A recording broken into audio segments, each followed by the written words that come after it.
Et je rebondis sur simplement le fait que tu dises oser en parler. Ça, c'est vraiment important parce que souvent, on fait des conférences ou des interventions, là, comme avec toi aujourd'hui. Et il y a des expérienceurs qui nous recontactent derrière en disant j'ai vécu ça, mais j'ai jamais trop osé en parler, tout ça. Et donc, nous, on les récupère. On essaye de les écouter, on voit avec eux, en fait, leur expérience. Ce qui permet de poser les choses, ce qu'on appelle, nous, intégrer, en fait, cette expérience. Parce que beaucoup, en fait, d'entre vous disent ben, ah, quelle chance de vivre cette expérience, j'aimerais, et ci et ça. Alors qu'en fait, quand tu la vis, c'est quand même un petit peu compliqué à intégrer, en tout cas à ramener ici. Donc voilà pourquoi, en fait, il y en a, enfin, de plus en plus qui parlent, ça c'est très bien. La première à avoir fait ça en France, c'est Nicole Dron. Mais avant ça, je regarde l'anesthésiste et je lui dis, vous savez, si je m'allonge, je meurs.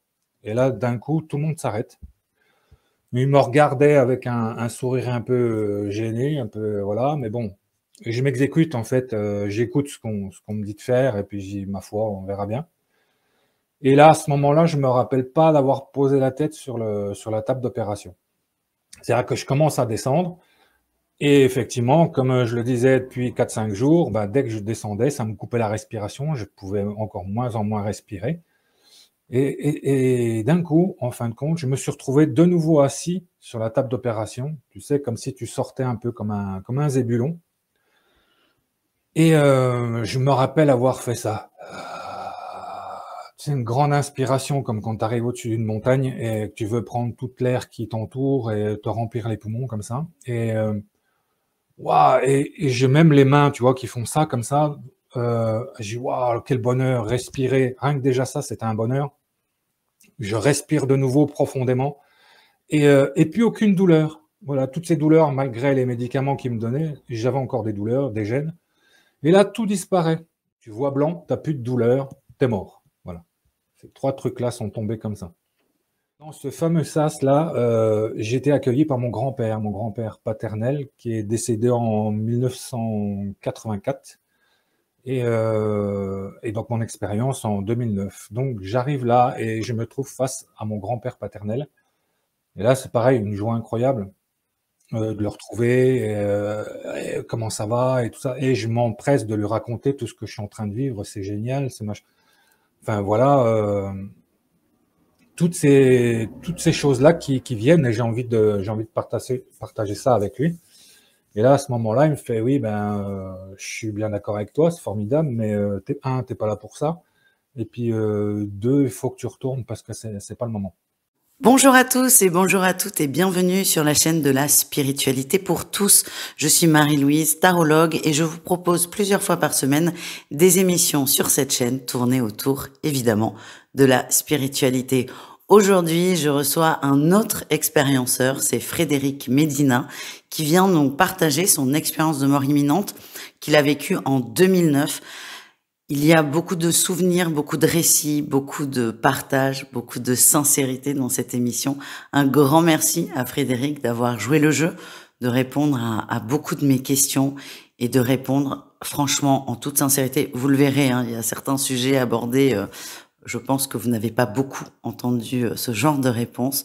Donc merci à toi Frédéric pour ta sincérité et ta simplicité. Merci à vous également qui êtes de plus en plus nombreux à vous abonner à la chaîne, à partager, à commenter, à participer à votre manière à l'expansion de ce média. Un grand merci et je vous rappelle que cette chaîne, c'est la vôtre. Donc si vous désirez participer, parler de votre expérience, qu'elle soit de mort imminente ou pas d'ailleurs, de votre métier, de votre parcours, n'hésitez pas à me contacter. Je me ferai un grand plaisir de vous recevoir sur la chaîne. Je vous laisse entre Frédéric et moi et je vous souhaite un agréable moment.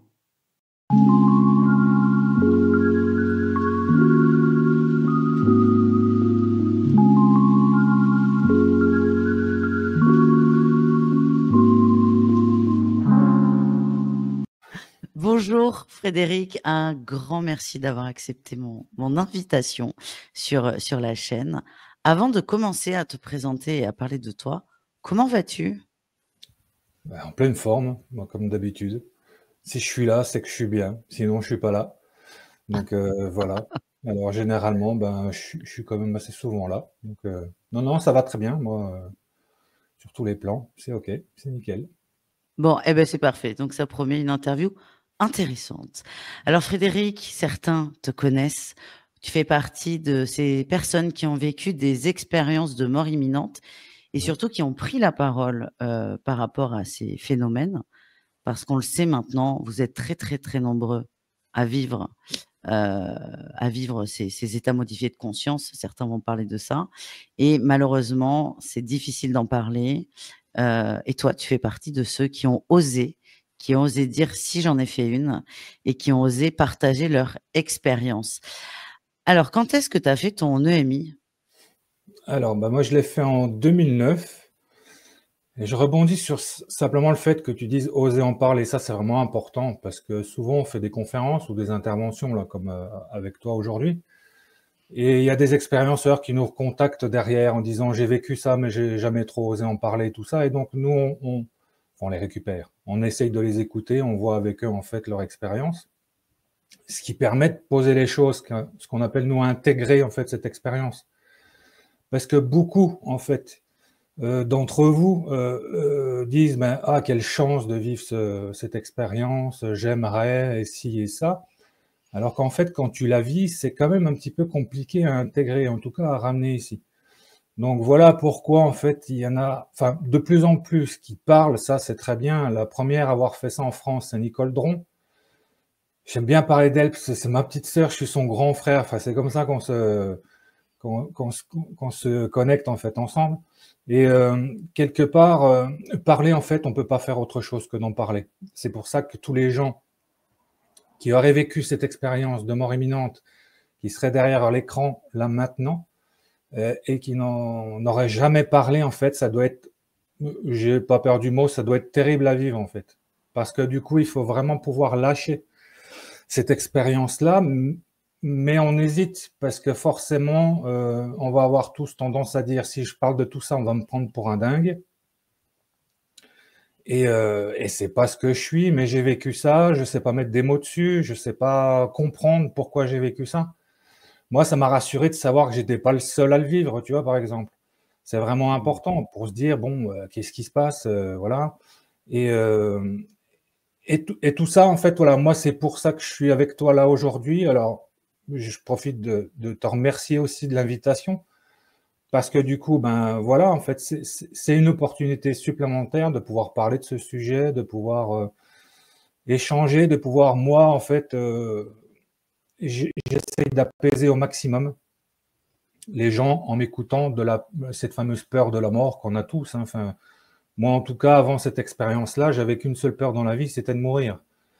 De mourir, de souffrir, voilà. Je pensais qu'il se passait pas grand-chose derrière la mort, donc du coup, cette peur du vide, de l'arrêt, enfin voilà, tout ça. Et quand je me suis rendu compte que bah, c'était pas vraiment ça, ah bah, j'ai eu qu'une envie, c'est d'en parler, quoi. Alors, bon, dans un premier temps, dans ma famille, ce qui est facile, oui et non, parce que du coup, moi, pendant mon expérience, je leur ai rendu visite. Donc du coup, il y avait Mmh. déjà quelque chose d'assez particulier. C'est que ça les a inquiétés de savoir qu'à un moment donné ou à un autre, j'ai pu être avec eux pendant cette expérience-là. Ma mère, par exemple, a témoigné dans mon livre, donc sur son expérience à elle, hein, en fait, hein, mais j'ai raconté un événement qu'elle avait vécu. Elle a mis 7, 8 mois pour me le confirmer, vraiment pour pouvoir l'écrire. Et je lui dis, mais moi, je suis en train de répondre à un questionnaire scientifique. En fait, c'est Jans, donc j'imagine que tu connais si tu t'intéresses un peu aux expériences de mort imminente. C'est une association mondiale, en fait, et en France, voilà, Jans, et c'est des scientifiques qui récupèrent nos témoignages et qui essayent de travailler dessus pour pouvoir comprendre un petit peu ce qui se passe et quoi. Donc, je disais à ma mère, je dis, mais moi, je vais mettre dans mon témoignage que je suis venu te voir, que j'ai vu ça, que j'ai vu ci, qu'on a fait ça. Euh, Ça serait quand même sympathique de me le confirmer. Enfin, en tout cas, je l'aurais mis quand même dans mon témoignage. Mais ça m'aurait rassuré de savoir si c'est juste ou pas, quoi. Parce que moi, je suis assez, comme on disait tout à l'heure, cartésien. Et toutes ces histoires d'énergie et tout ça, fallait pas m'en parler avant 2009, hein. Moi, tout ce qui était invisible, transparent, pour moi, ça n'existait pas. Aujourd'hui, c'est le contraire. J'ai l'impression que voilà, les seules choses qui Mmh. existent en fait autour de nous, c'est bien ce qui est transparent et impalpable. Mmh. Mais donc voilà, c'est tous ces changements-là aussi qui sont. Oui, et quand tu dis que c'est difficile d'intégrer l'expérience, c'est que pour toi, c'était important que ta maman te confirme que oui, tu as Alors, bien vécu, compris moi, ce qu'elle avait vécu. au fond de moi, je savais déjà que c'était juste. J'avais pas forcément besoin de sa confirmation. Mmh. Mais je me dis, comme je vais renvoyer tout ça à des scientifiques qui vont travailler dessus, on va peut-être être amené à me reposer des questions derrière. Si éventuellement ça n'avait pas été juste, j'ai dit, ça met tout mon témoignage par terre, en fait. Donc Mmh. voilà, moi, je voulais faire vraiment quelque chose de sérieux, ce que je te disais aussi tout à l'heure. Moi, je sais ou je sais pas, je pense pas, en fait. Voilà, c'est dans toutes les questions que tu vas me poser là sur la séance.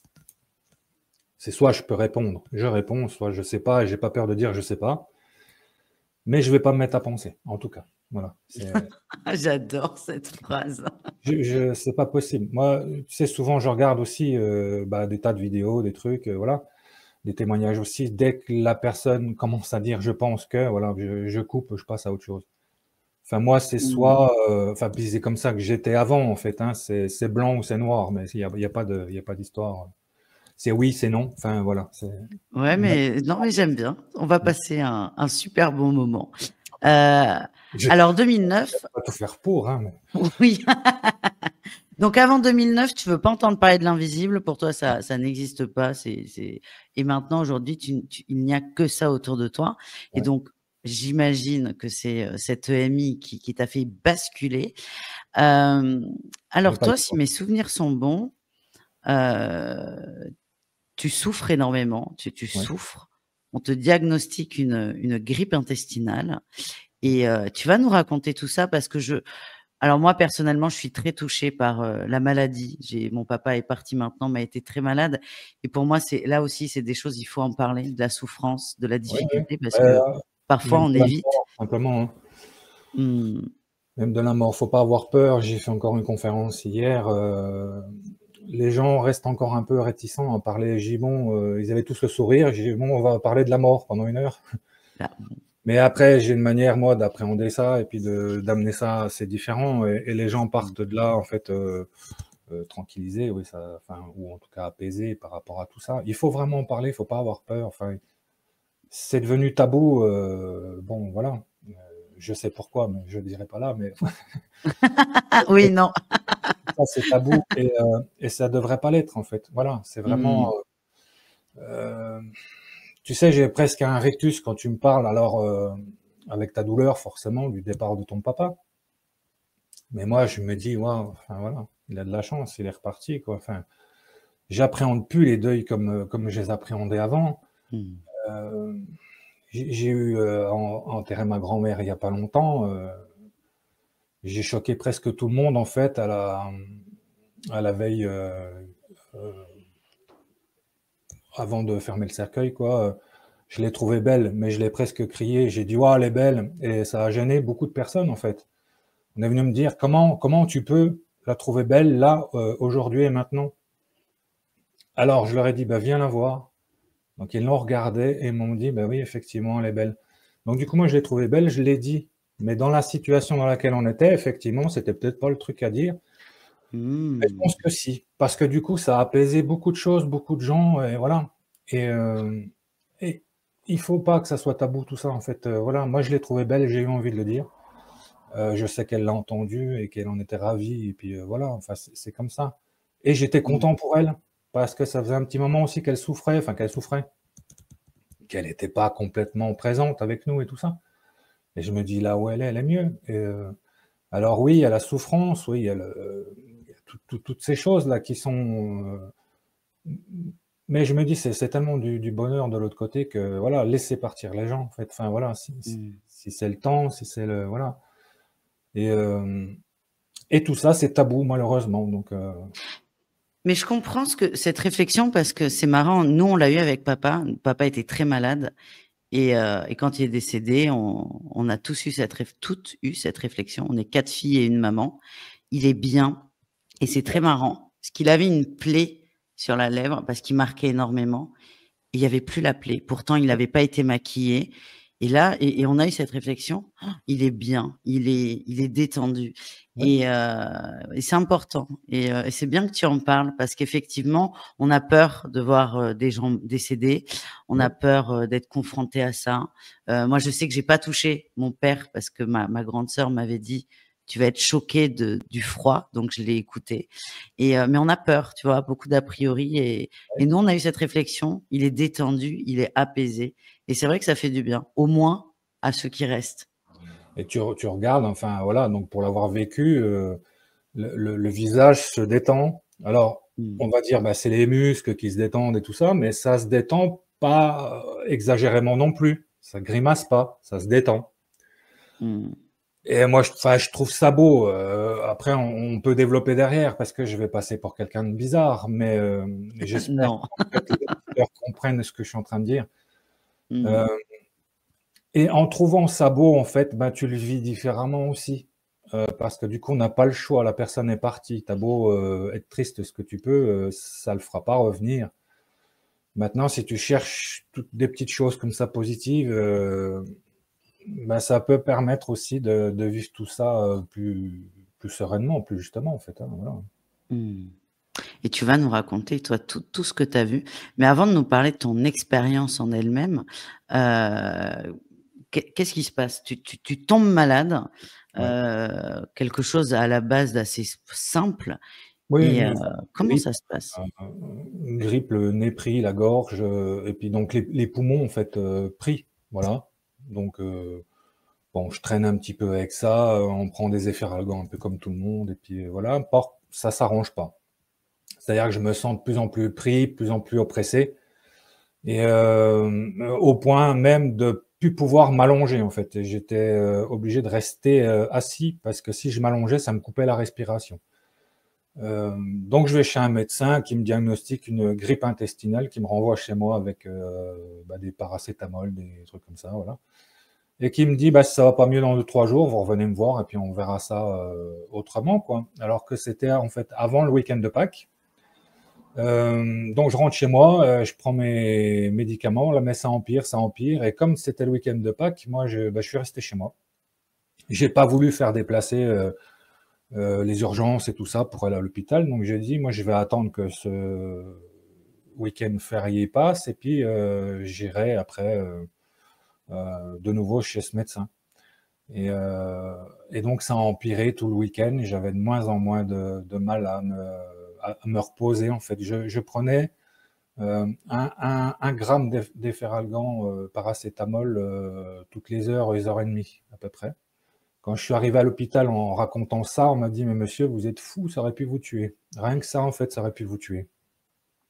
Faut Et en pas le fait, faire. c'était le seul moyen pour moi de j'appelle ça tomber un peu dans le coma, en fait, hein, parce que j'étais tellement fatigué que, bah, ça me reposait une demi heure, 3/4 d'heure et puis après la douleur, elle reprenait parce que c'était une douleur très violente, thoracique. Enfin, j'avais l'impression qu'on m'écrasait, en fait, la cage thoracique et la respiration de plus en plus coupée, en fait et quand je suis arrivé à l'hôpital, j'avais plus que 5 de capacité pulmonaire. Les poumons étaient remplis d'un liquide parce que, du coup, je faisais une pneumopathie et avec ça, j'ai fait une péricardite. Donc le péricarde, il y a le cœur et entre tout ça, en fait, il y a un liquide qui s'est mis entre et ça me comprimait le cœur, en fait et ça l'empêchait de fonctionner, correctement. Donc le mardi ou le mercredi, je sais plus, enfin après ce fameux week-end de Pâques, je me rends à l'hôpital mais par, mes propres, moyens. C'est-à-dire que je conduis la voiture, j'ai une tête de boxeur, hein. Je suis plein d'eau, plein de enfin voilà. Pour te dire la respiration, c'était comme ça je respirais, pas plus, je pouvais pas en faire plus et donc je me rends chez le médecin qui était sur la route de l'hôpital d'ailleurs. Quand il m'a vu arriver, il m'a dit: «J'appelle les urgences et allez-y, ils vont vous attendre» et donc là, j'ai été pris en charge par l'hôpital. Radio des poumons, ils se sont aperçus que j'avais les poumons remplis. Sur le cœur, il y avait un problème aussi, donc j'étais transféré, après, à ma demande, sur Dijon, puisque c'était pas dans le coin, donc je voulais impérativement aller à Dijon et j'ai peut-être bien joué parce qu'apparemment à Dijon, au niveau cardiaque, c'est les si c'est pas les meilleurs, en tout cas, ils en sont pas loin.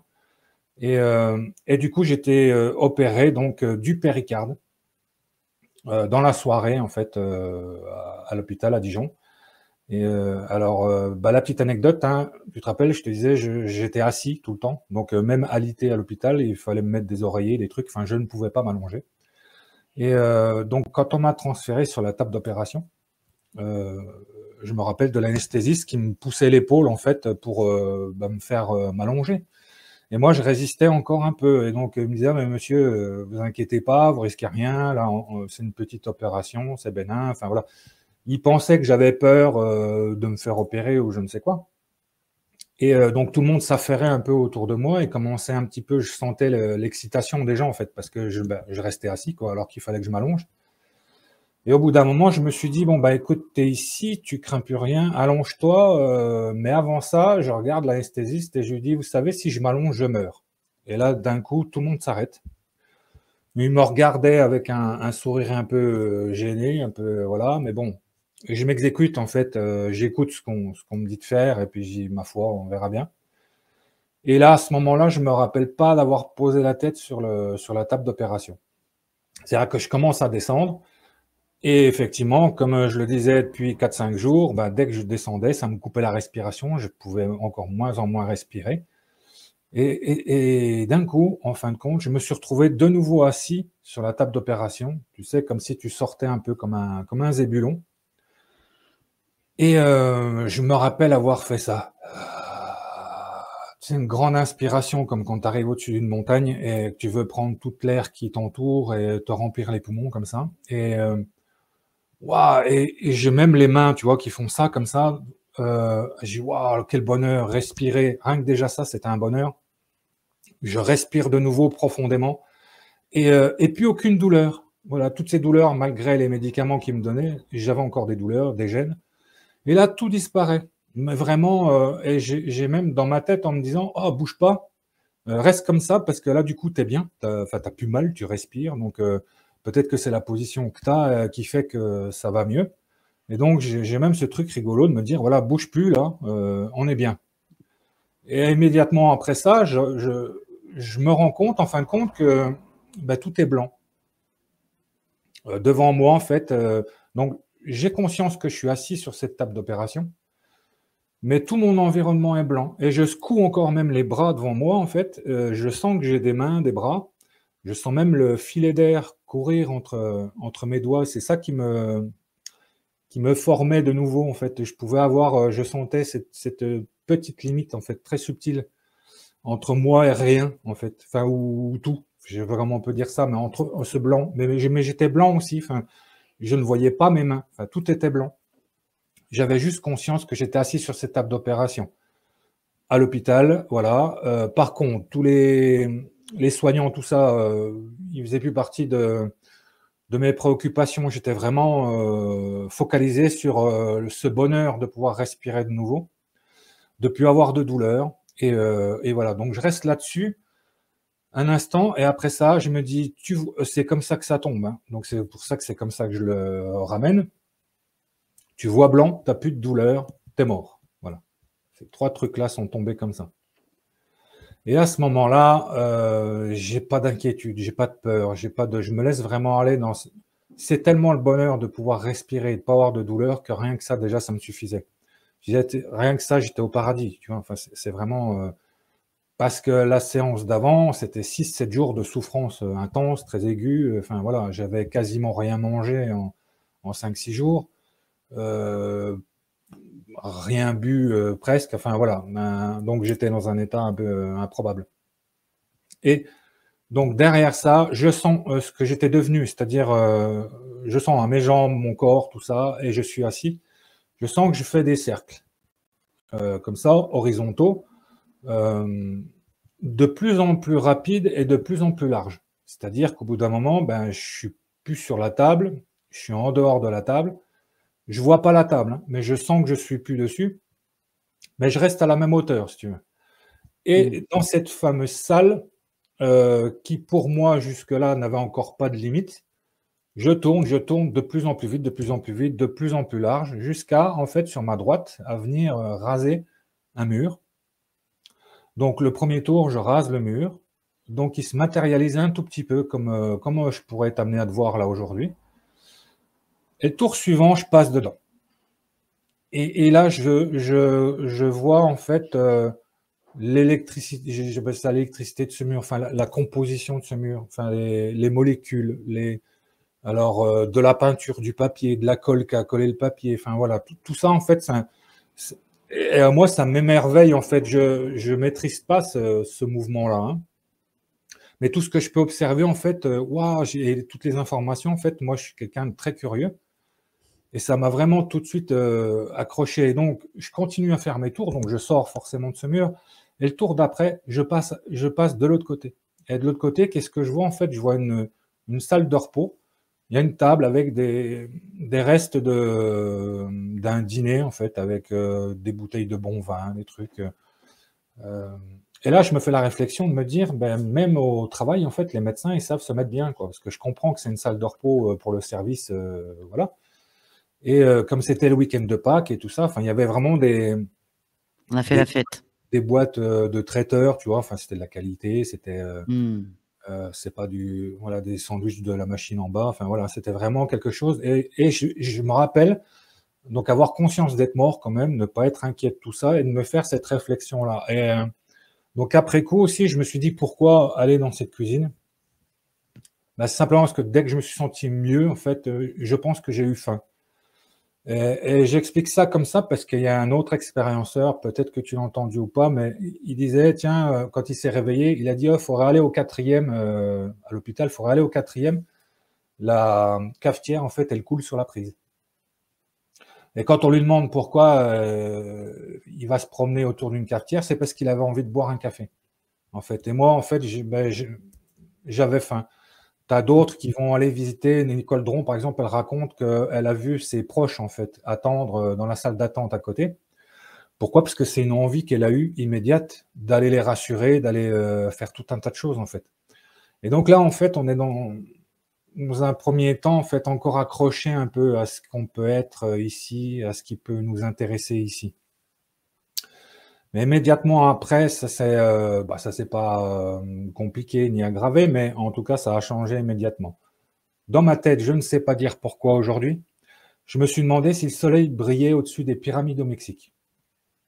J'ai pas eu le temps de finir de me demander ça, que je me suis retrouvé immédiatement sur une cité. Donc, c'était des pyramides, c'était au Mexique. Je savais ça, mais j'ai su où exactement beaucoup plus tard.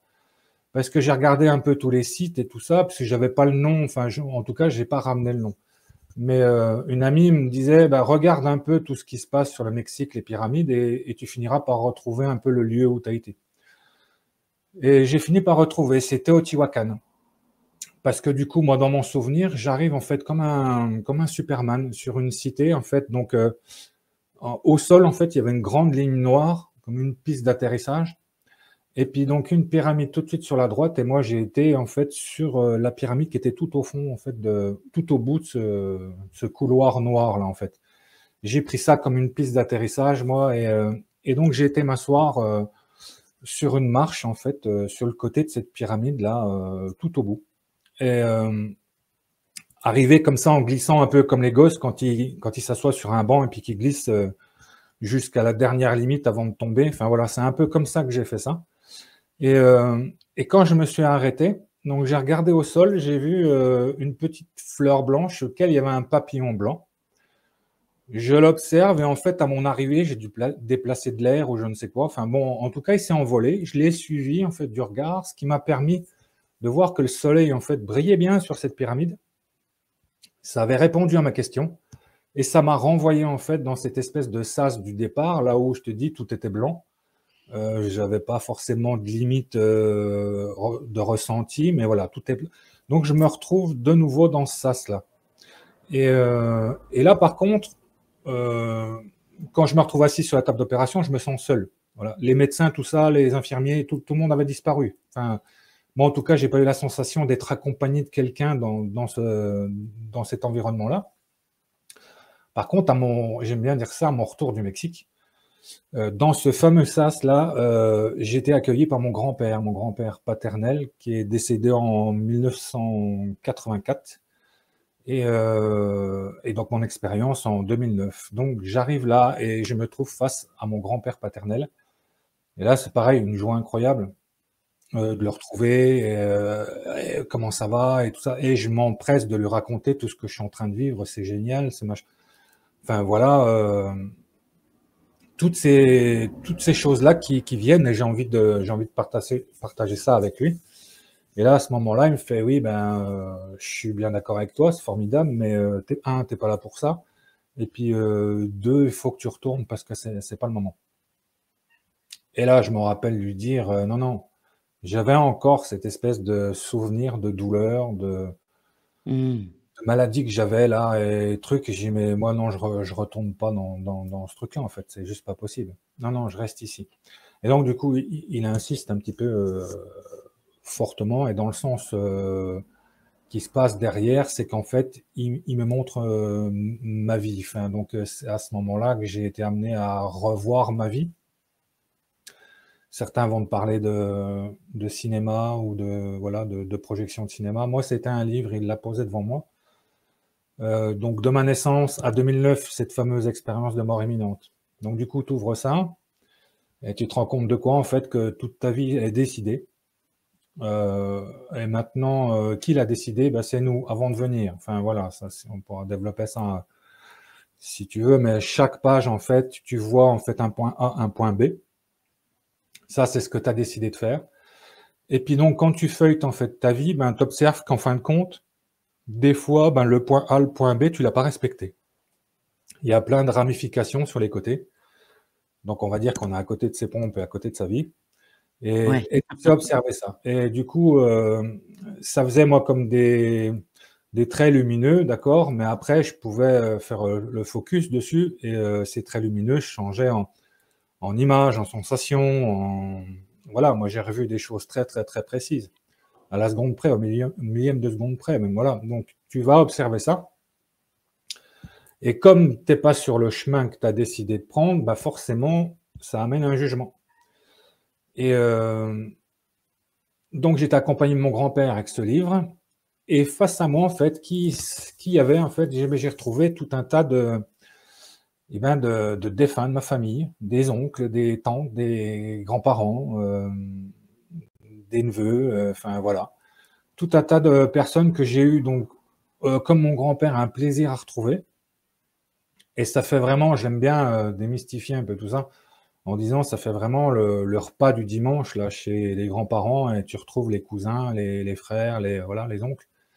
Et donc ça se passe comme ça. Et donc ils sont là avec moi, j'observe ce livre et je me juge. Je- on échange en fait sur ce que je fais et ce que j'aurais dû faire et voilà. Et je me rappelle bien, c'est que à chaque fois que j'étais en dehors de cette ligne qui était prévue, puisque c'est moi qui l'avais prévu, donc je pouvais juste pas trouver normal de pas être dessus. J'ai mais c'est pas normal, c'est pas comme ça qu'il fallait faire, c'est pas comme ci, c'est pas comme ça. Tous les gens qui m'entouraient, en fait, me disaient, ben non, Fred, écoute, si tu as fait ça comme ça, c'est que tu voulais le faire, donc c'est très bien. Et donc, il a fallu que moi, j'aille un petit peu au-dessus de tout ça pour dire, non, moi, ce que je voulais, c'était ça. Donc, cette fameuse ligne. Et là, vous voyez que je me retrouve à côté, donc c'était complètement impossible ou incohérent. Et, et c'est comme ça qu'on juge sa vie, en fait, au fur et à mesure des choses qui se passent. Et comment dire? J'ai simplement dit, parce que souvent on va dire, on va essayer d'expier ses fautes et tout ça, enfin voilà. C'est pas vraiment comme ça que ça marche. Je donne une petite anecdote que je donne tout le temps, qui est vraie, qui est fausse, peu importe. C'est juste pour mettre des images que les gens puissent comprendre un peu le mécanisme. J'ai 15-16 ans, voilà, je vis dans un quartier populaire, enfin voilà. On est plus en bas du bâtiment qu'à faire des études ou voilà. Un jour, il y a un vélo en bas du bâtiment, je le prends, donc et pas moi, hein, je le prends, je vais faire un peu n'importe quoi dans le quartier à côté, et je l'abandonne dans ce quartier, je rentre chez moi tranquillement. Voilà. Donc ça, c'est ce que j'ai fait. Maintenant, j'observe ce que j'ai fait avec plusieurs dimensions, c'est-à-dire que ce vélo-là, il appartenait à une voisine qui était seule, qui élevait 2 ou 3 enfants toute seule. Alors, pourquoi un vélo? Parce qu'elle n'avait pas assez d'argent pour avoir une voiture. Enfin voilà, donc là on place un petit peu l'environnement. C'est quelqu'un qui était souvent en retard parce que compliqué de s'occuper des enfants et d'être toute seule. Le fait que je lui vole, en fait, c'est le retard de trop, elle se fait licencier. Donc, elle perd son travail. C'est encore plus compliqué pour elle et tout ça. Et donc, ça, en fait, moi, je l'observe. Et ce qui se passe, c'est que sa douleur à elle, son incompréhension à elle, ses doutes, voilà, ses colères, moi, je reçois tout ça en pleine face. Mais alors, puissance 100 000. C'est quand on dit on est bien, tu vois, quand on sort de notre corps, on est bien, puis quand on rentre, c'est à l'inverse. Mais là, si tu veux, voilà, moi, j'avais en fait frictionné quelque chose qui n'était pas spécialement bon. On m'a fait ressentir en fait mes actes. Et c'est pour ça que je dis que voilà, j'ai pas cherché à venir m'excuser par rapport à cette dame-là. Ni j'ai vu même la conséquence par rapport à ses enfants et tout ça. Il y a des trucs, c'est vraiment hallucinant. Tu te rends compte que un simple grain de riz que tu vas pousser, en fait, ça va pousser des trucs mais incroyables et très très loin. Et, et donc j'ai pas cherché à être pardonné par cette dame ou à me dire tiens il faut que je la voie ou que je voie ses enfants. Non, je me suis simplement dit donc ça c'est pas juste, c'est complètement débile pour rester poli. Maintenant, alors pareil, hein, toute ma famille disait oui mais non c'est rien, tu as voulu le faire, tu t'es amusé tout ça donc c'est très bien. Enfin tu vois en fait les gens qui m'entouraient et qui étaient là avec moi par rapport à ce jugement étaient toujours d'accord avec ce que j'avais fait ici. J'ai jamais, même mon grand-père, à aucun moment, il m'a dit, mais tu étais Mmh. vraiment un imbécile d'avoir fait ça et ci et ça. Non, tout le monde était Non, il d'accord y a avec, que toi. et il n'y a que moi. Et ça, c'est le plus terrible, parce que quand c'est les autres qui te jugent, tu peux encore dire, oui, ben, c'est Tu parce qu'ils exagères. ont tant contre moi ou ils exagèrent ou je sais pas quoi. Mmh. Mais si c'est toi qui te juges, là, il y a pas de question à avoir, en fait. Et donc, je disais, eh ben non, c'est pas juste. Et eux, ils disaient, bah si, tu as voulu le faire, et tu l'as fait. Souviens-toi, tu t'es amusé, tout ça. Et c'est vrai, je me suis amusé, mais c'était n'importe quoi. Enfin, voilà, on pouvait Mmh. s'amuser autrement. Et, euh, et donc, j'ai pas cherché à m'excuser vraiment envers cette dame et ses enfants. J'ai simplement dit, et à partir de ce moment-là, tout ce que j'ai fait de travers dans ma vie a été géré comme ça. C'est-à-dire que j'ai dit, si on me donne l'occasion de rencontrer de nouveau la même circonstance, je ferai autrement. Je ferai différemment. Et si, et ça. Et voilà le jugement. Et ça, c'est la partie de mon expérience la plus désagréable, on va dire. Mmh. Parce que bah, tu es face à des choses qui ne sont pas forcément correctes, en fait, puisque, voilà, sans dire que, je sais pas, j'ai pas fait de trucs si terribles que ça non plus, mais c'est quand même en décalage par rapport à ce que j'avais prévu de faire et donc du coup, c'est désagréable de l'observer en tout cas et de s'en rendre compte, comme ça, quoi. Mmh. Donc il me montre tout ça et finalement je m'aperçois là de nouveau, ah bah tiens, j'ai une fille et je regarde un peu, ce que je parce qu'à ce moment-là, j'avais même plus conscience que j'étais un homme. Ni un père de famille, ni quoi que ce soit, ni ma maison, mes fleurs, ma belle voiture, tout ça, ma femme, enfin, il y avait plus tout ça, hein. Enfin, même mes enfants, les animaux, tout ça, voilà, c'était, j'étais avec moi-même, en fait, voilà, vraiment, concentré sur moi. C'est plutôt déjà pas mal. Oui, dans un sens. Oui, mais tu avais occulté absolument toute ta vie terrestre. C'est ça. Et donc en tournant, je me rends compte que j'ai une fille. Ah ouais, dis donc, alors la société, elle veut que bah, quand tu es parent, il faut apporter la sécurité, l'argent aux enfants. Donc moi, je vais travailler comme un imbécile Mmh. 24 heures sur 24 pour subvenir à tout un tas de trucs, à mettre tout le monde dans le confort. Mais je m'aperçois que je connais pas ma fille. Enfin, elle grandit, mais je grandis à côté, puis encore quand je suis là. Et enfin voilà, il n'y a rien qui. Alors je dis pas que je l'ai. Voilà, je la connais quand même. On a passé quand même des week-ends sympathiques. Ils n'allaient pas croire que j'étais un monstre. Mais en observant ça, je me suis dit non, c'est quand même pas comme ça que je voulais un enfant. Enfin voilà, c'était ça. Et tout ça continue et je tourne encore. Ah tiens, j'ai un fils et voilà. Donc là, du coup, à partir de ce moment-là, je reprends conscience que j'ai des enfants. Et là, il se passe un truc assez bizarre, c'est je me dis et donc en les voyant aussi, on m'a permis de les voir euh, souffrir, ou en tout cas être inquiet de la situation dans laquelle on était à ce moment-là ensemble. C'est-à-dire que pour eux, leur père était à l'hôpital entre la vie et la mort, plus du côté de la mort que de la vie. Et donc, du coup, ça crée des angoisses, des peurs, des choses comme ça. Et en observant ça dans mon livre, en fait, j'ai eu une envie, c'est d'aller les voir. Et je me suis dit au début, moi, je veux pas retourner comme mon grand-père me disait.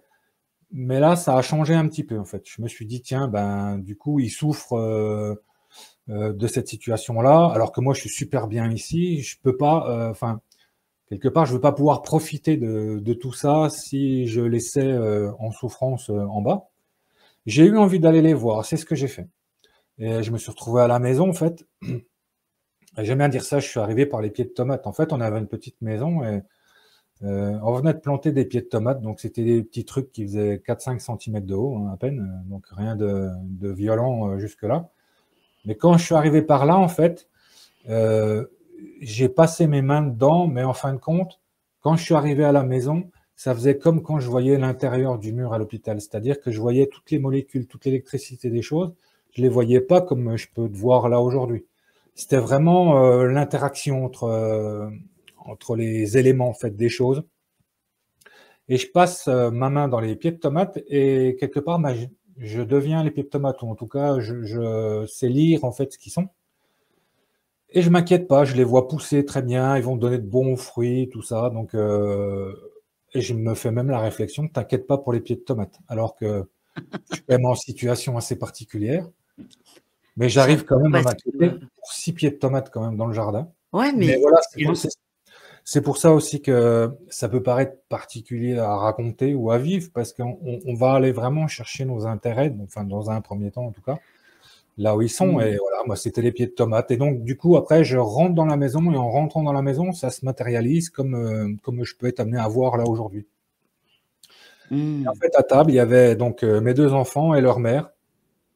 Et elle avait le téléphone à côté d'elle. Et à ce moment-là, l'hôpital l'appelait toutes les demi-heures, trois quarts d'heure, en lui disant presque simplement, il est encore vivant, voilà, à tout à l'heure. Et super. on lui avait dit de préparer des vêtements pour se préparer une mise en bière et tout ça. Donc voilà à peu près dans quel état d'esprit il pouvait être à la maison.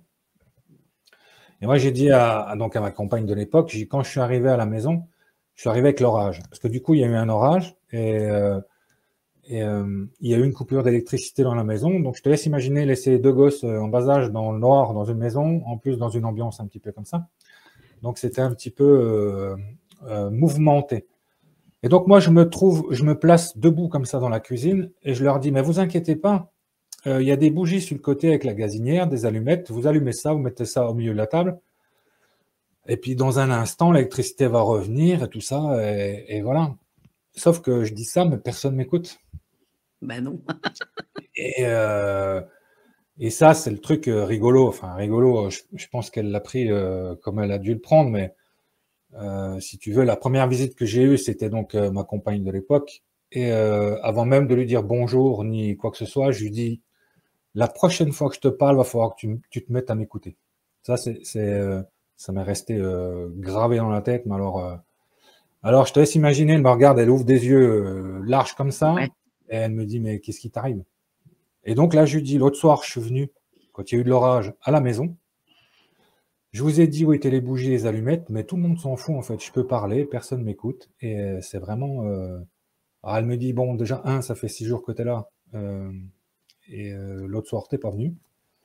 Mais effectivement, il y a eu une coupure de courant, il y a eu l'orage, on était dans la cuisine et tout ça. Et voilà. Et donc ça, j'avais pas encore forcément une conscience bien particulière de dire j'ai vécu une EMI ou quoi, parce que moi j'étais vraiment là comme quoi dès qu'elle arrive, je lui dis écoute, moi voilà, faudra que tu Mmh. m'écoutes la prochaine fois parce que ça va pas ça. Enfin, voilà, c'est comme quoi en fait quand je dis il y a pas de fissure en fait entre ce qu'on est amené à vivre et ce qu'on va être amené à vivre après à la mort quoi. Enfin c'est vraiment enfin moi j'ai pas senti de choses comme ça on s'arrête et on recommence quelque chose ou quoi. C'était vraiment sur le fil des événements en fait, et puis après selon les envies et les capacités donc supplémentaires qu'on peut être amené à avoir de l'autre côté. Ça, voilà.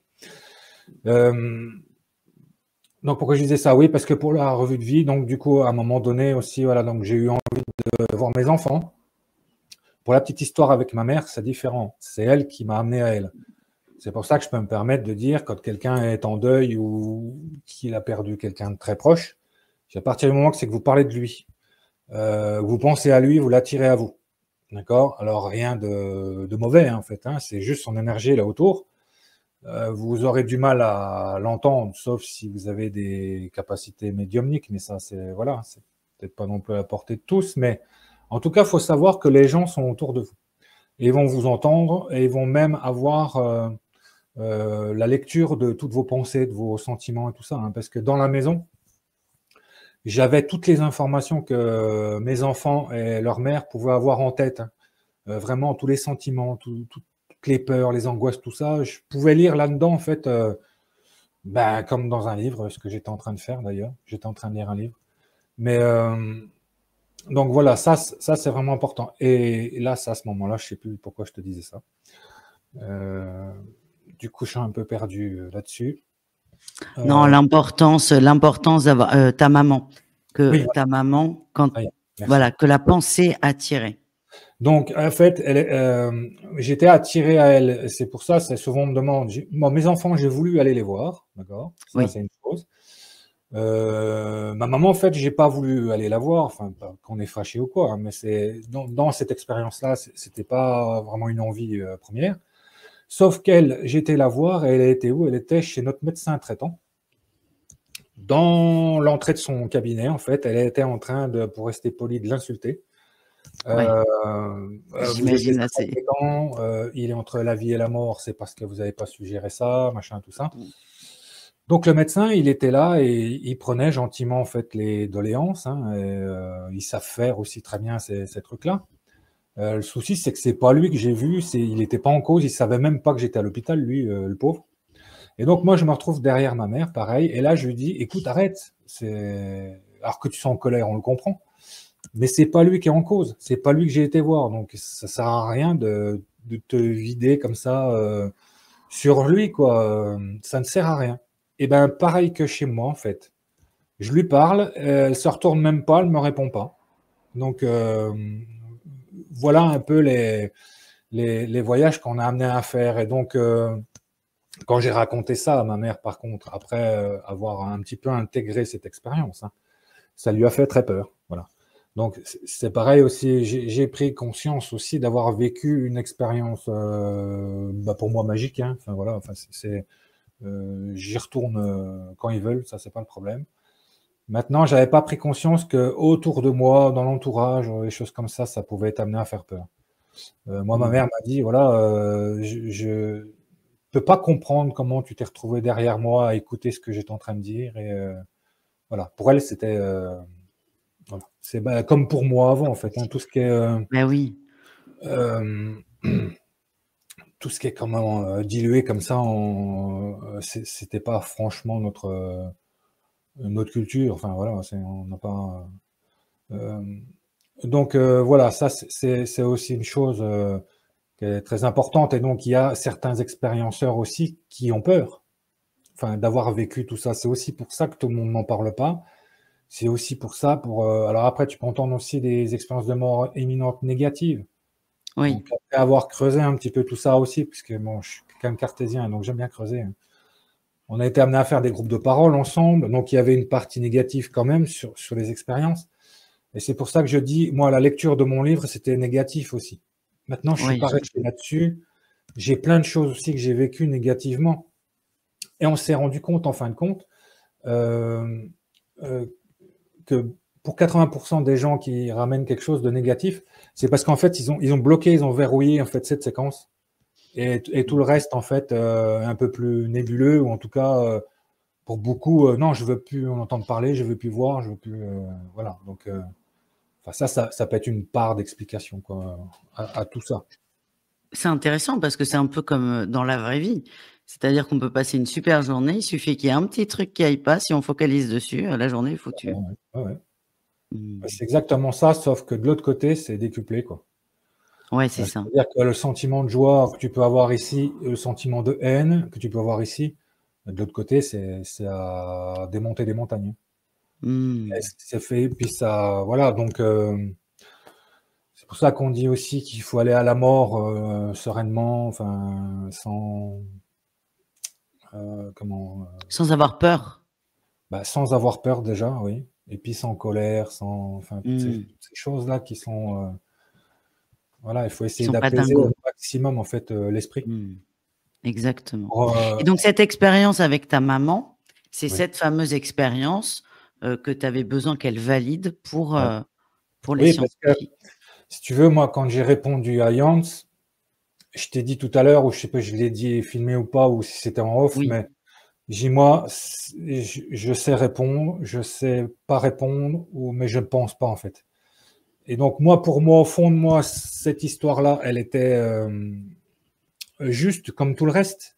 Mais j'ai profité d'avoir des gens à qui je pouvais poser des questions pour pouvoir répondre. Et comme elle hésitait à me répondre, ça m'a fait douter pendant longtemps.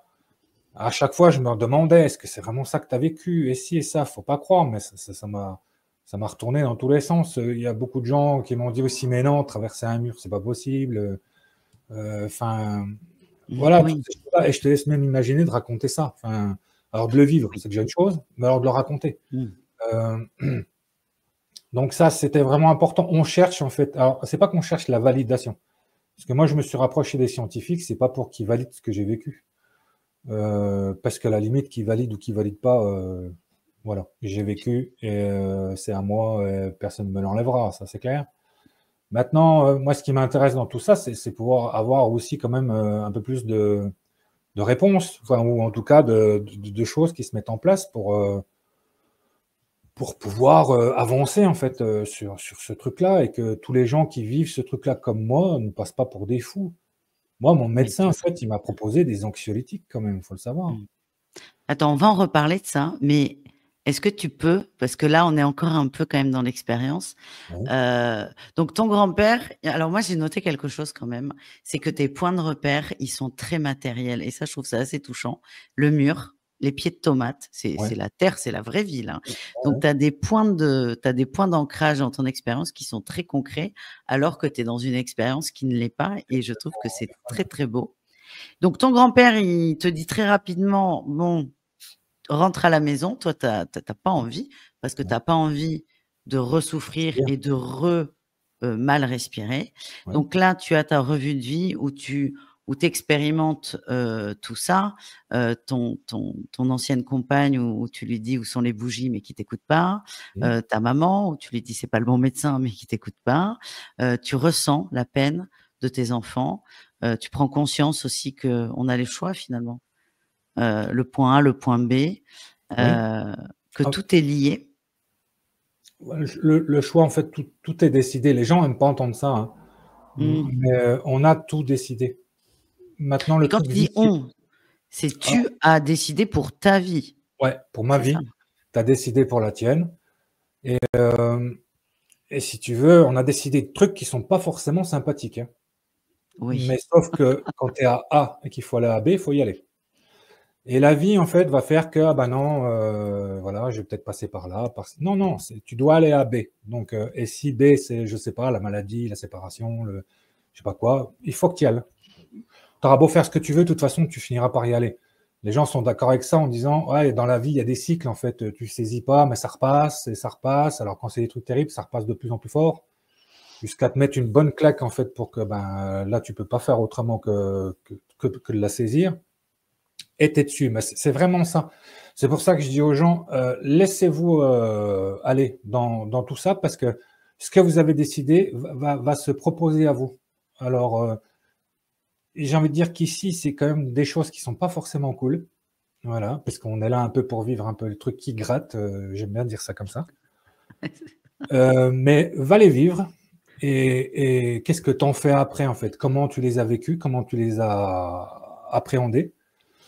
J'ai dit encore à une dame hier, j'ai dit: «Mais toute votre vie, en fait, là, voilà, elle est bon, de l'extérieur, bah, c'est terrible, j'aurais pas voulu vivre ce qu'elle me racontait, tout ça, mais c'était sa vie, c'était pas la mienne.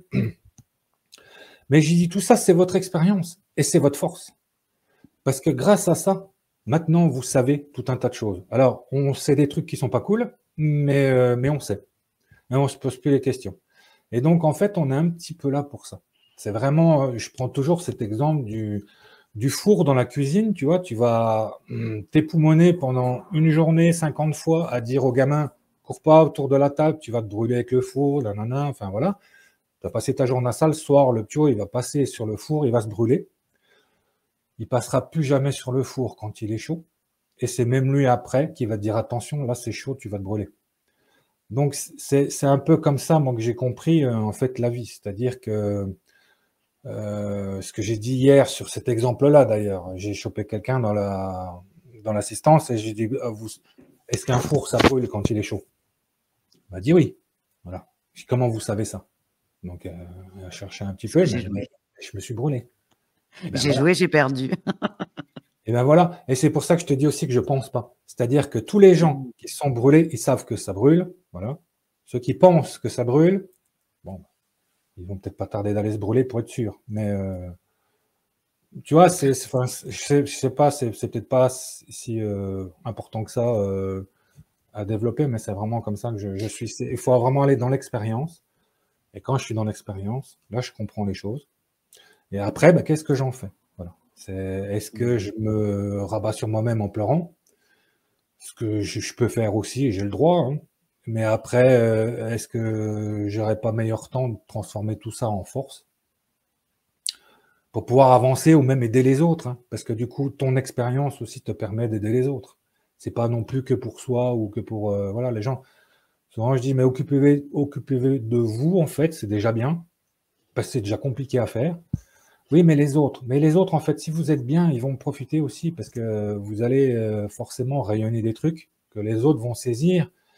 Alors, ils saisissent déjà des trucs autour de vous, mais si vous êtes bancal, ben, ça vous épuise et tout ça. Donc, concentrez-vous sur vous. Mais ça, c'est pareil. On Mmh. nous a dit, ben non, faut pas être sur soi. Hein, faut Ah s'ouvrir.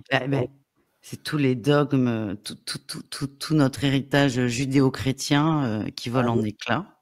Non, mais c'est moi qui le dis. Alors attends, est-ce qu'on peut revenir donc tu as ta revue de vie. Il y a un oui. moment, tu reviens quand même parce que sinon tu ne serais pas là avec nous, à nous parler de ton expérience. Ouais, je Comment reviens. se passe, comment se passe ton retour? Va très mal, forcément. Puisque sinon, enfin, on est tous d'accord pour dire qu'on veut parvenir, hein. Oui, Mais parce qu'on devait tous, oui. sentir, on devait sentir aussi que voilà, le retour est un petit peu. Autant en fait, quand tu quittes ton corps, tu vois, je t'ai expliqué que c'était une libération, c'était déjà le paradis en fait Mmh. de respirer, plus hors de douleur et tout ça. Quand tu rentres dans ton corps, eh ben bienvenue à la maison quoi. C'est de nouveau. Moi j'ai eu l'impression d'être dépecé en fait. Tu vois. Alors comment expliquer ça? On imagine qu'en un millième de seconde, on va t'arracher toute la peau. Tu vois, juste la peau, hein. Mmh. Ça fera déjà assez mal. Donc les sensations de brûlure et tout ça, mais ça, tu sais, d'un coup sec comme ça, voilà, tchac, et tu te retrouves en fait avec le corps entier en fait de sensations de brûlure, de trucs terribles en fait. Bah, c'est parce que en fait tu rentres de nouveau dedans et comme il n'y a pas assez de place, ben voilà, c'est le foin. C'est un peu tu rentres tout l'oxygène de ta pièce là dans un dé à coudre, mais en un millième de seconde, en fait, je pense qu'il va y avoir une pression quand même assez forte. Voilà, Mmh. c'est un peu ça. Enfin, c'est comme ça que je ramène ça. Et, juste, je vais dire ça parce que souvent les gens se posent la question, et on me l'a encore demandé hier, donc c'est pour ça que c'est intéressant de le dire. C'est pour le départ de l'expérience ou le retour, à aucun moment j'ai été décideur de quoi que ce soit. Ah, j'allais te poser la question, donc merci. Ouais, Mmh. j'ai simplement eu cette chance, et j'expliquerai après pourquoi je dis cette chance, c'est d'avoir eu quand même un petit peu envie de revenir pour mes enfants.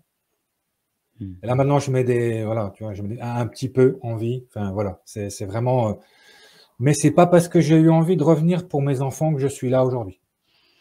Et c'est pas parce que j'ai eu envie de revenir que je suis là. C'est juste parce que, comme l'a dit mon grand-père au départ, c'est pas l'heure, c'est pas le moment, tu retournes. Parce qu'en conférence, il y a une dame, elle me dit: «J'entends bien ce que vous dites, c'est très bien, mais dis-moi, mon mari est décédé et donc vous êtes en train de me dire que s'il est plus là avec nous, c'est qu'il était mieux de l'autre côté du coup et qu'il a pas voulu revenir». Alors j'ai dit: «Là, attention, c'est quand même un peu plus, subtil et compliqué que ça en fait. Moi, C'est un faux départ, comme certains pourraient le dire. Déjà ça. Je dis pour votre mari, c'était prévu, hein. Quand on a une date de naissance, on a une date de mort, hein. Et qu'on a décidé, nous, hein, donc chacun, avec ce livre-là, en fait, voilà. Donc là, c'est que lui, il est arrivé à sa date. Et il est plus là. Et il est plus là. C'est pas parce que il est mieux de l'autre côté et qu'il veut pas revenir vers vous. Non, c'est que il est l'heure et c'est comme ça que ça se passe. Donc ça, c'est vraiment important à faire entendre parce que des fois, sur des malentendus, en fait, ça peut créer beaucoup plus de tristesse ou d'angoisse par rapport à tout ça. Moi, j'ai subi tout ça. Et je vous dis ça pourquoi? Parce que j'ai un ami expérienceur, en fait. Donc, lui qui a fait comme une crise cardiaque à table un dimanche, enfin voilà, juste pour placer l'environnement. Donc, il fait son EMI comme moi, enfin voilà. Sauf que lui, il n'a jamais voulu revenir, en ayant conscience de ses enfants, de sa femme, et voilà. Et aujourd'hui, il est là, et il le dit ouvertement, j'ai pas envie d'être là, quoi. Voilà. Alors, il est encore marié, il s'occupe de ses enfants, hein, c'est pas, voilà. Mais on sent bien que, voilà, il est pas là. Et ça, les gens vont dire, oui, mais alors, donc, du coup, il a qu'à se donner la mort, si c'est si exceptionnel que ça de l'autre côté. Eh ben, c'est pas comme ça que ça marche non plus. C'est-à-dire que cet ami dont je vous parle, il a aussi une date, une heure de mort. Et pour l'instant, il n'y est pas. Et l'idée, c'est pas d'y aller avant. C'est d'y aller quand c'est l'heure. Donc, c'est vraiment ça qu'on ramène aussi, hein. À chaque fois, on est arrêté dans une expérience de mort imminente, c'est pas l'heure. C'est pas le moment. Enfin, c'est vraiment, on est quasiment 100% à dire la même chose, hein. Et c'est même pour ça que dans ces dates, elles sont très importantes, mais on les a décidées aussi chacun, hein. Moi, j'ai ma date de mort aussi, et on discutait de ça avec une amie médium là, il n'y a pas longtemps. Elle m'a dit, oui, mais on pourrait être capable de tous avoir ces dates. Je dis, oui, mais on pourrait peut-être pas tous la gérer aussi Ah sur la ouais, même date non. que Ouais. ce qu'on est en train de le faire. Et, Hmm. et je lui dis, c'est pour ça qu'on on l'a pas. Moi, j'ai filouté, et j'ai ramené ça de l'autre côté, mais voilà, c'est... Attends, toi, tu connais. Ah, voilà, parce que quand tu dis je connais ma. Je sais que j'ai une date, mais toi, tu connais la tienne. Ouais. Je m'en rappelle plus du jour exact. Je sais que c'est avant le 15. C'est le mois Je de me mai. souviens plus Et c'est- de Non, non, l'année. mais je sais que c'est début du mois. C'est pas derrière le 15 en tout cas. C'est le mois de mai et dans ma 74e année. Pas mal. Certains me disent, ouais, t'es rassuré parce que du coup, t'as encore des années et tout ça. Sauf que si vous écoutez ce que je dis depuis le début, moi, quelque part, j'attends qu'un truc, c'est d'y retourner. Donc, le fait d'être assuré Alors, jusqu'à 74 ans, hmm, c'est pas forcément oui, je non plus comprends. quelque chose de très... Mais je prends ça comme ça vient. On Hmm. sera amené à vérifier aussi, bien sûr, hein, ça, c'est pas le problème. Mais cette date, cette échéance-là, en fait, moi, je la prends comme elle vient. Mais je serais presque content que ça soit dans 15 jours ou dans 3 semaines. Mais Oh, mais nous, faut pas qu'on s'arrête là-dessus parce que oui, nous sinon, on va plombe dire, ouais, pas. ce gars est suicidaire ou quoi, ou il aime pas la Non. vie. J'aime la vie, en fait, c'est pas le problème. Mais Hmm. c'est juste pour Non, mais expliquer que cette oui. expérience-là m'a vraiment donné envie de... Alors, je fais, hein, je fais tout un tas de choses. C'est ce qu'on disait avec un autre collègue EMiste, c'est qu'est-ce qu'on va faire en attendant, voilà. Et donc du coup, ben voilà, on fait des conférences, on fait des salons, on fait tout un tas de choses. On accueille, on aide, enfin, et moi ça me plaît, hein, je suis pas dans la Hmm. contrainte dans tout ce que je fais au quotidien. Donc Hmm. voilà, on fait. Mais si on nous posait la question, et on a rigolé de ça parce que c'est ce fameux collègue qui a dit, moi j'attends qu'un truc, c'est la mort. Mais si tu restes là-dessus, et c'est ça, on s'est dit, il va falloir faire attention à ce qu'on dit ou comment on le dit. Voilà. Exactement. Mais Et alors, sinon, ça m'emmène à, très à ravi une de question. connaître mes petits-enfants et de, enfin Ah voilà, enfin, oui. ça, c'est pas le problème Non, mais. là-dessus. M Hmm. Mais voilà, si on me dit: «Qu'est-ce que vous attendez dans la vie?» Bon, bah, plus grand-chose, mais donc je vis. Par contre, je vis très bien. Et alors, je pose tout le temps cette question à celles et ceux qui ont eu cette expérience. Alors, toi, tu as quand même beaucoup nuancé ton propos en expliquant qu'il y avait du très bon, mais aussi des choses difficiles. Mais Oui, souvent, quand on entend les expériences de mort imminente, on se dit waouh, c'est magnifique. La preuve, ton ami il n'attend que ça. toi, Ouais. tu sais, de par ton expérience, que tu seras bien. Et je me pose la question, est-ce que parfois ce discours ne peut pas pousser des gens en grande détresse à, à Non, vouloir avancer la dite date? Qu'est-ce que tu en non, penses? non, non, non. On n'a jamais croisé quelqu'un qui alors aurait laissé un mot hein, en disant merci les gars et j'y vais avant vous. Et Ouais, ça, c'est pas mal parce que ça permet de rebondir sur le suicide. Parce que il faut respecter le suicide. Euh, parce que dans certaines religions, c'est pas respecté. Ça change un peu maintenant, mais voilà. L'acte de suicide, en fait, c'est une manière comme une autre de mourir. Et ce qu'il faut savoir, c'est quand je dis on a choisi notre date de mort, on a choisi aussi la manière dont on va mourir. La maladie, le suicide, un accident, enfin voilà, peu importe. Tu t'étouffes avec une olive, voilà, c'est chouette, mais tu comprends? Aussi ridicule soit, en fait, le départ ou choquant, il est là parce que je l'ai décidé et il est là aussi pour l'entourage. C'est-à-dire que l'entourage, il a besoin, ça peut paraître curieux à dire, mais il a besoin de vivre le départ par suicide d'un proche, le départ de, enfin voilà, tu vois tout ce que et qu'est-ce que je fais de ça en fait, c'est son expérience aussi. Tu sais, quelqu'un qui a, j'avais croisé une jeune femme un coup, elle me dit oui, mais moi vous comprenez, j'ai jamais été à un enterrement. En fait, elle est encore jeune, mais elle avait jamais eu à participer à un enterrement de quelqu'un de sa famille. Donc du coup, c'était quand même quelque chose qui était assez nébuleux pour elle. Alors que quelqu'un qui a déjà enterré 15-20 personnes de sa famille, bon, il apprend quand même pas la chose de la même manière. Donc tout ça, en fait, c'est l'expérience. Voilà. La jeune femme du début, elle a aucune expérience là-dedans. Bon, je lui dis, rassurez-vous, ça arrivera forcément un jour. Mais c'est juste comme, voilà, comme ça, pour prendre ça avec légèreté. Mais donc, ce que je disais, c'est que le suicide se respecte. Et c'est pour ça aussi que nous, en tant qu'expérienceurs, on va pas aller se suicider. Enfin, moi, j'aurais pu, parce que du coup, la vie est pas sympa non plus avec moi hein, depuis 2009. Enfin voilà, on vit des trucs, ben, comme tout le monde. Oui, pourquoi pas. Je pourrais peut-être être amené à avoir envie de me suicider à un moment donné ou à un autre. Eh ben non. Et ça, c'est vraiment important. Maintenant, il y a deux choses dans le suicide. Si je peux me permettre de développer un peu tout ça, il y a des gens pour qui c'est prévu. Comme j'ai dit, c'est prévu et tu décides de partir de cette manière-là. Et c'est un acte courageux, hein, parce que voilà, je vous laisse imaginer penser à tout ça. Enfin bref, moi je trouve ça en tout cas très très courageux d'avoir cette fin-là, en fait. Hein, voilà. Et t'en as d'autres, en fait, donc ceux-ci en fait vont être très bien de l'autre côté, puisque du coup c'est leur heure et tout ça, et donc tout s'enchaîne derrière. Il y en a pour certains, peu, mais quand même un petit peu, qui auront fait ça en fait suite à un débordement émotionnel en fait trop trop envahissant en fait, et qui auraient été amenés à faire un geste qui aurait peut-être pu ne pas se faire, ou en tout cas les choses auraient pu être gérées autrement. Et ça, quelques médiums, si tu en connais, qui pourraient confirmer ces choses-là, en fait. Donc, c'est pour ça que la naissance et la mort, c'est bien pré-réglé. Et donc, j'ai eu, moi, pour vous dire, après, on va pas passer la vidéo là-dessus, mais des personnes qui m'ont appelé en me disant, bah, vous êtes la dernière personne que j'aurai au téléphone, et après, je m'en vais. Voilà. Donc, j'avais pas besoin de plus d'explications que ça. Je savais, voilà, où ils en étaient par rapport à tout ça. Qu'est-ce que j'ai fait? Moi, pour la moitié, ils m'ont dit: «Mais vous êtes pas choqués que je vous annonce ça?» Bah, j'ai dit: «Non, non, moi, enfin, ça me choque pas. Enfin, chacun fait ce qu'il veut et voilà».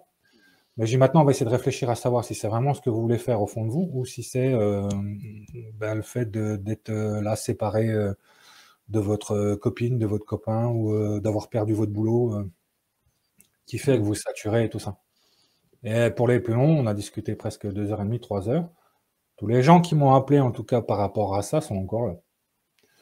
Et j'en suis ravi, parce que c'est peut-être des gens qui auraient fait un geste, ben, peut-être pas forcément juste à ce moment-là.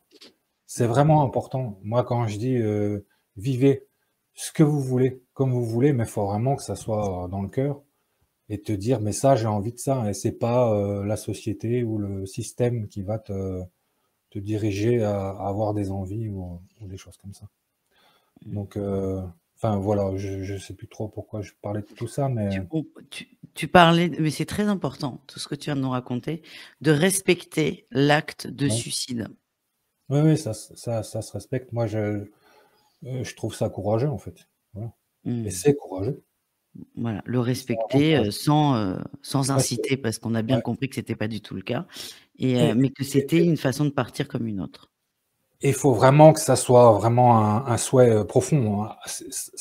Enfin, ça nous appartient, tout ça. Donc, c'est en Mmh. ce sens-là aussi que je dis que ça se respecte. Parce que souvent, les gens, après, donc la famille, les gens qui restent, ils vont chercher à comprendre. Mais pourquoi? Et si, et ça, on n'a pas vu, on aurait dû. Bon, tout ça, ça sert à rien, en fait.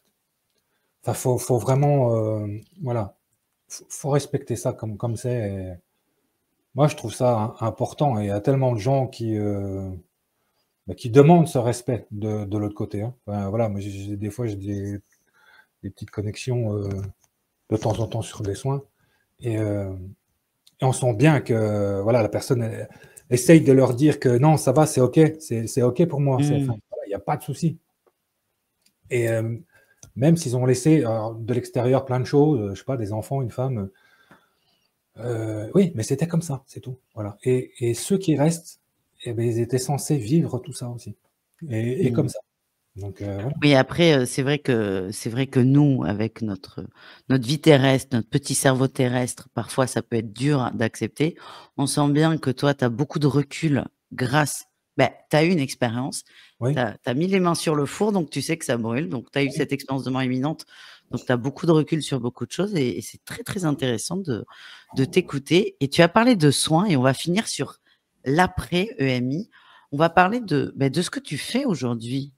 Qu'est-ce que ça t'a, hem, qu'est-ce que tu en fais de cette EMI? heu, qu'est-ce que j'en Vaste fais? question. Plein de choses. Je vis au quotidien avec cette EMI déjà. C'est-à-dire Mmh. que toutes les décisions que je prends au quotidien, en fait, elles sont directement liées à tout ça. Quand j'explique aux gens en leur disant: «Il y a, là, par exemple, tu m'as contacté pour cette interview.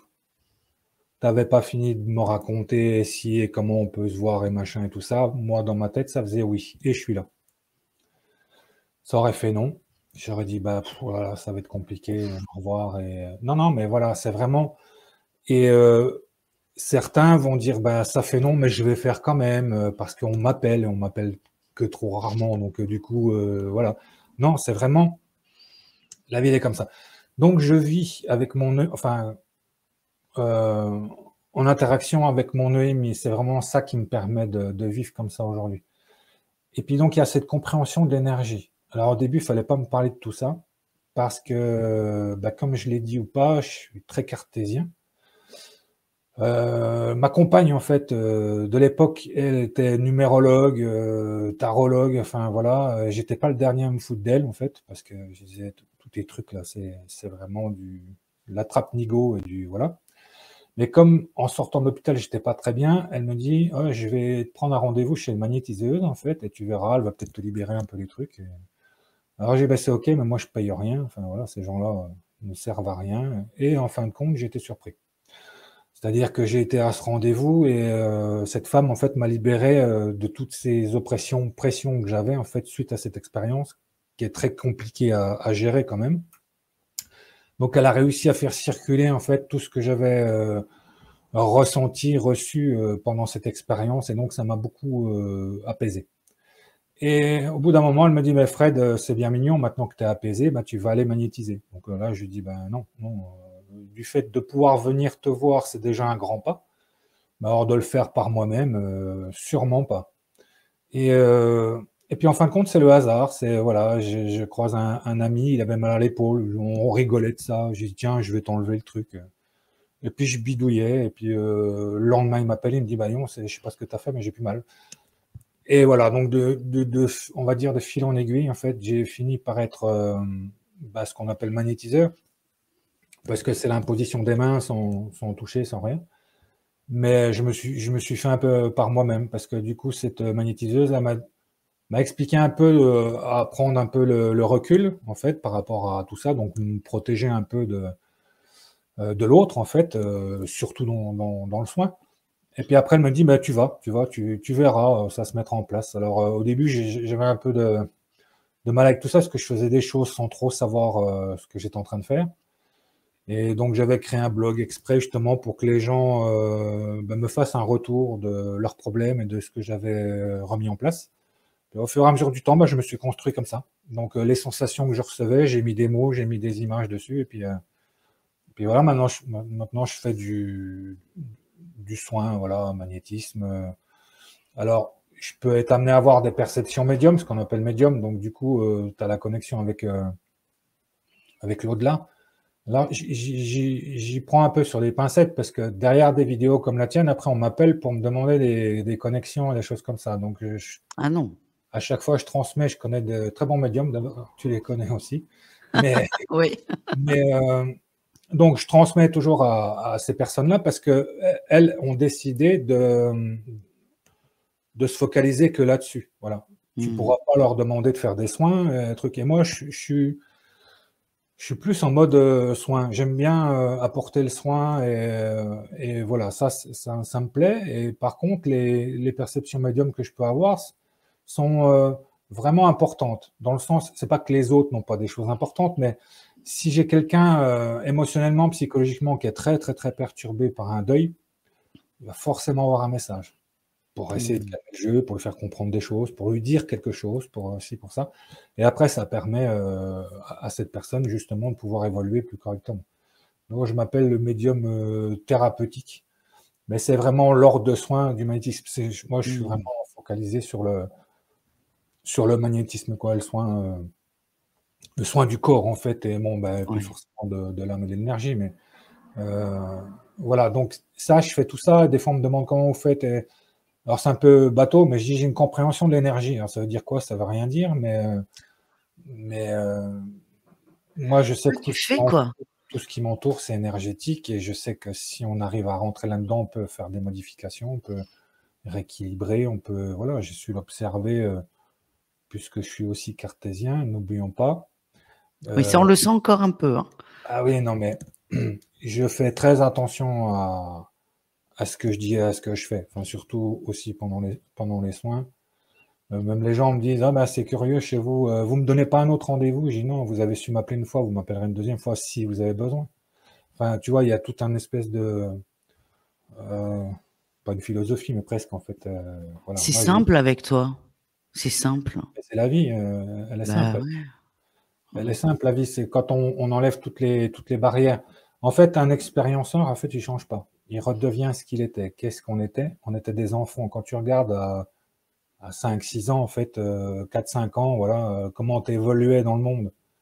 C'était juste magique. Et puis, il n'y avait pas de problème. Tu avais envie de faire ça, tu le faisais. Tu n'avais pas envie, tu le faisais pas. Enfin bon, après, il y a les parents derrière qui sont venus pour dire, bah alors là, attends, c'est pas comme ça que ça va se passer. Et donc, ça nous transforme.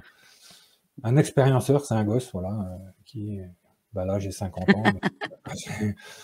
Non, mais Un grand gosse. c'est vraiment, ça va un peu plus loin que ça, forcément. Il faut pas réduire ça à tout ça, mais vraiment pour comprendre, c'est la vie, elle est simple, en fait, ouais. Mmh. Je sais qu'il y en a beaucoup qui aiment pas entendre ça, mais pourtant, c'est vrai. Mmh. C'est Que juste. faisais-tu avant, avant cette Oh expérience? là là! Bah, tout à fait autre chose, hein, bien évidemment. Donc, mais j'ai travaillé longtemps dans la sécurité, dans la télésurveillance. Donc, j'étais D'accord. responsable d'un PC. 8-9 personnes sous tes ordres et plus de 100 ou 150 000 clients à gérer. Alors donc dans la sécurité, ben, tu vois un peu, ça frotte tout le temps, enfin voilà. Et puis Mmh. j'étais marchand de biens parce que je faisais pas mal d'argent en sécurité. Je me dis qu'est-ce que je vais faire de cet argent-là? On va pas le laisser de côté. Donc marchand de biens, j'avais des appartements, des trucs, enfin voilà. C'était la grande vie. Je dis en fait à cette époque-là, j'étais un fantôme avec une carte bleue. C'est-à-dire que mes enfants, ma famille, en fait, manquaient de rien, absolument rien, en tout cas financièrement et matériellement. Mais derrière ça, voilà, j'ai passé peu de temps avec eux. Enfin, on peut pas être partout non plus, hein, mais ça, c'est une excuse que j'ai plus aujourd'hui. Moi, si je veux m'arrêter pour faire quelque chose, je m'arrête et je le fais. Enfin, voilà, ça, c'est un changement aussi. Enfin, c'est un changement. c'est ce que j'avais au fond de moi envie de faire aussi depuis très longtemps, même avant cette expérience-là. Mais tu te dis, bah non, tu es dans le système et bon, puis c'est pas mal de pouvoir, je sais pas moi, aller partout où tu veux et puis que t'es pas le banquier qui t'appelle pour te dire, dis donc, Oui. d'accord. Donc, mais sorti de l'hôpital, par contre, mon banquier a perdu des cheveux. Parce qu'en fait, j'avais donc ben, des revenus immobiliers, puis le boulot, mais moi, sorti de l'hôpital, je voulais plus aller travailler déjà. Ben Donc oui. j'ai démissionné. Donc il y a le revenu là, et tout l'immobilier, j'ai tout vendu, j'ai tout bradé en fait aux locataires. Enfin Ouais. voilà, et, euh, et j'ai gardé pendant un temps le même train de vie, mais sans les mêmes revenus. Donc du coup, à la Ouf. banque, ça a fait un peu mal. Bah, une Euh, autre expérience. Tout a arrangé aussi, hein, il fallait passer par là mais je me Mmh. suis jamais senti aussi vivant que ça, quoi. Mmh. Voilà, et c'est juste pour, quand j'explique aux gens, mais lâchez, oui, mais je vais perdre. Ben, moi, Ouais. les synchronicités, en fait, moi, je me suis retrouvé dans une situation où il me manquait de l'argent. J'avais déménagé et donc je reçois un courrier d'EDF, mais sur l'ancienne adresse. Il y a déjà que c'est la misère, mais alors ça va être encore pire. Je décache, en fait, ils m'envoyaient la somme que j'avais besoin pour. Mais ça, c'est un truc de fou. Ouais, Euh, c'est rare en un plus. fond- oui, bah, ça m'est jamais arrivé. Sauf là, un trop payé, en fait, et ils me l'envoient juste au moment où j'ai besoin, et sans te mentir, à 10 centimes près, c'était la somme qu'il me fallait. Ah, c'est génial ça. Et là, je me suis dit, ben ouais, en fin de compte, tu es dans le juste, en fait. Tu es dans quelque chose Mmh. il se passe quelque chose et tu es soutenu par rapport à tout ça. Mmh. Alors oui, ça fait peur, oui, ça angoisse, oui, tout ce qu'on veut, en fait. Oui, oui, oui, mais oh, mon Dieu, c'est la vie et on est bon. Mmh. Et voilà, enfin, moi, quand les gens me disent, oui, mais c'est facile à dire pour vous, ben, oui, enfin, Non, je suis pas enfin plus oui, oui, non, mais comme je vous. comprends Je suis une complètement, boîte aux oui. lettres comme vous, je me lève tous les matins comme vous et je peux avoir les mêmes problèmes que vous, en fait, hein. Enfin, je suis sur Mmh. la même planète que vous. Oui, Et tu vois, c'est tout ça, moi, que j'essaye en tout cas, que de je transmettre. partage pour dire: «C'est possible, Mmh. quoi, c'est possible». Mmh. Mmh, Alors ce que je retiens, enfin je retiens énormément de choses, mais tu vas à l'hôpital dans d'atroces souffrances, hein, faut quand même, insister dessus. Et puis d'ailleurs tu le sais pas, mais moi mon papa faisait des œdèmes pulmonaires ouais, et bah, la ça respiration que tu as décrite, je l'ai tellement entendue. C'est très dur à vivre pour la personne, pour les c'est gens douloureux, autour aussi. c'est douloureux, oui. Et aujourd'hui, toi, tu aides les gens, tu vas à l'hôpital en souffrant, dans tout ton corps. Tu reviens de ton EMI en souffrant dans tout ton corps Mmh, et aujourd'hui tu aides, ceux qui le souhaitent, ceux qui ouais, viennent à toi, à magnétiser le c'est et à c'est ce soulager. c'est ce que j'expliquais, tout à l'heure. Tu sais, toutes les expériences, alors là, expérience de mort imminente, ça fait rêver beaucoup de personnes, mais ça a cassé quand même beaucoup de choses, chez moi, dans mon environnement et tout ça, et dans la souffrance et tout ça. Bah, qu'est-ce que tu peux en faire de ça? Tu restes, à replier sur toi-même ou tu essayes de voir un peu, et puis, en fait, ça s'impose, en fait. Le soin, c'est imposé.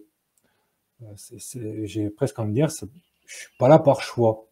Alors ça, c'est pareil, ça va en énerver quelques-uns puisque tu en as plein qui, des fois, veulent faire tout un tas de choses comme ça et puis qui n'y arrivent pas ou qui n'arrivent pas à se mettre en place. Puis toi, tu arrives derrière en disant, «Moi, c'est là, je saisis, je fais et puis on est bien, quoi». Donc Mmh. voilà, mais je pense être à ma place aujourd'hui, hein, voilà. Enfin, c'est un peu comme ça que je le prends. Alors qu'avant, j'étais à côté de ma vie et pourtant dans Mmh. la société, j'étais, Tu étais en ben, place. ouais, j'étais en place, oui, voilà, forcément, mais ça ne m'allait pas, en fait, voilà, ça ne me convenait pas, mais donc par crainte, par manque de courage aussi, sûrement, on bouge pas, on reste dans ce système-là et puis, on peste sur les autres qui réussissent, mais moi, toutes les personnes qui ont réussi, c'est qu'elles ont essayé, enfin, en tout cas, qu'elles ont fait, parce qu'elles ont arrêté d'essayer, elles ont fait. Voilà, et j'aime bien ça, c'est arrêter d'essayer de faire les choses, faites-les. Ah, j'aime beaucoup. Ça me Et parle beaucoup cette phrase. ben oui, mais voilà, c'est comme ça. Et après Mmh. tu fais, ça donne rien, ben, ça donne rien, mais au moins tu as fait, donc ton expérience fait que, ben, ça, c'est pas bon. Alors OK, je vais aller faire autre chose et puis en avant. Et bah, c'est ça, en avant. Et on va on va terminer parce qu'on est des grands bavards tous les deux, hein, Ah et ouais? il faut dire que c'est tellement passionnant. Tu as écrit un livre et tu vas nous le montrer, Ah, s'il te plaît. Après la mort. prêt? Après la mort, tout simplement. Après la mort, ça c'est juste, c'est mon éditeur, enfin parce que c'est édité par Pure Santé Édition, mais c'est une réédition de mon texte en fait. D'accord. Donc ils ont changé le titre et la couverture, parce que sinon, tiens, je vais peut-être voir. Moi j'avais fait une première édition, c'était ça. D'accord. Et, euh, et voilà. Donc ça c'est mon histoire. Comment dire, suite au, tu sais, au questionnaire de Jans, Mmh. 70 ou 80 questions, je crois. Je m'aperçois que toutes mes réponses font 80 pages, recto C'est pas verso. mal. Donc on a remanié tout ça pour que ça soit lisable. Et ça donne ça. Donc c'est vraiment un témoignage, c'est presque un truc technique, questionnaire, quoi. Voilà. Il n'y a rien de romance là-dedans. C'est Oui, vraiment mais pour les puristes, pour les en détail, ouais, voilà, c'est ça. mmh. Mais je mettrai le lien pour trouver le livre sous la vidéo. Mais pour les puristes, le fait d'avoir des réponses à des questions très précises parce que, comme tu dis, cette association œuvre avec le médical, ben, c'est surtout pour comprendre et pour prouver que ça existe et que non, vous n'êtes pas fou et Là, que pour valider ou invalider, hein, parce que des fois, on sent bien que, voilà, c'est. Mais là, Jans, ils sont quand même très proches des expérienceurs. On ressent beaucoup de respect, en tout cas, dans ce qui se dit, dans ce qui mmh, s'écrit. Enfin, voilà. Ce qui permet aux expérienceurs comme moi, enfin, même au départ, de pouvoir écrire à un médecin et qui te répondent en disant oui, j'ai lu, voilà, c'est intéressant, c'est pertinent, c'est là, ok, on connaît déjà. Enfin, voilà. Donc c'est rassurant aussi quelque part. Donc rien que ce boulot-là, en fait, c'est bien qu'il le fasse. Ouais. mmh et que toi, tu te sois prêté aussi au jeu et pour les gens qui nous regardent et qui sont, puristes, peut-être qui ont un esprit critique et j'invite toujours les gens à en avoir un comme toi, comme moi, vous pouvez vous procurer le livre de Frédéric et voir tout ce questionnaire et toutes ces réponses. Ouais. Frédéric, on avait dit qu'on passerait un super moment, on a passé un super moment. C'est fait, t'as vu? C'est bon, allez, hop là, Ça c'est bon. rigole pas. Est-ce que tu as un mot de la fin? Un mot de la fin. À toi qui nous regarde, n'aie pas peur de vivre en fait. Voilà. Faites ce que vous voulez dans la vie. Alors, euh, ouvrez-vous en fait à vos envies et voilà, laissez-vous aller là-dedans. Vraiment, n'ayez pas peur de vivre. Et du coup, parallèlement, vous verrez que la mort ne vous inquiétera plus. Enfin voilà, c'est vraiment, ouais, c'est vraiment ça. La vie, voilà, vivez ce que vous avez envie. Osez. Autorisez-vous à être ce que vous voulez être, et peu importe ce que c'est, en fait. Voilà. Sans jugement. Voilà. C'était pas un mot, mais voilà, je vais Non, m'arrêter là. une phrase, Mais une belle phrase. voilà, vivez. Mmh. N'ayez Il y a pas peur de beaucoup, vivre. il y a beaucoup d'enseignements, hein. Moi, parce que je dis: «On a beaucoup parlé», non, tu as beaucoup parlé et j'invite les gens à écouter et à réécouter l'émission parce qu'il y a eu beaucoup d'enseignements, beaucoup de choses très importantes. Enfin, c'est comme ça que moi je l'ai ressenti en tout cas.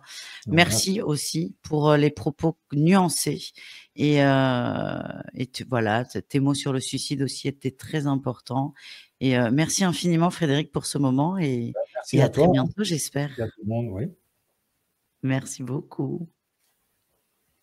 Ciao, ciao. Salut.